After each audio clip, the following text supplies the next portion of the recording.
La dernière grosse nouveauté d'Apple ne sera pas disponible sur vos iPhones et vos iPads, on vous explique pourquoi.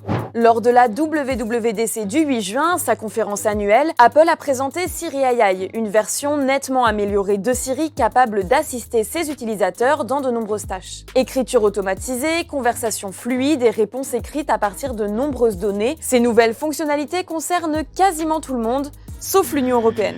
En cause, le Digital Market Act, ou DMA, un règlement européen entré en vigueur en mars 2024 pour préserver une concurrence saine en Europe. Concrètement, 6 entreprises, dont Apple, se sont vues imposer par la Commission européenne plusieurs obligations visant à rendre les marchés numériques plus équitables et ouverts, avec l'interdiction par exemple de favoriser leurs propres produits ou services sur leur plateforme par rapport à d'autres concurrents. Alors pourquoi ça bloque Siri AI? Eh bien parce que pour rendre son nouvel outil disponible chez nous, la firme américaine aurait l'obligation d'offrir à des acteurs concurrents de l'IA, comme OpenAI, Anthropic ou Google, un même niveau d'accès au système que Siri AI. En gros, n'importe quelle IA pourrait consulter les messages, fichiers, photos et autres données personnelles d'un appareil, tout en agissant de manière autonome, à travers sa propre application. Et ça, pour Apple, ça reviendrait à omettre les mesures de protection essentielles nécessaires pour assurer la sécurité des utilisateurs et de leurs données. Nous soutenons l'interopérabilité, mais elle doit être responsable. Nous ne livrerons pas l'appareil de nos utilisateurs à un assistant tiers sans protection. Ce blocage concerne uniquement les iPhones et les iPads, dont les systèmes d'exploitation sont les deux seuls concernés par le DMA.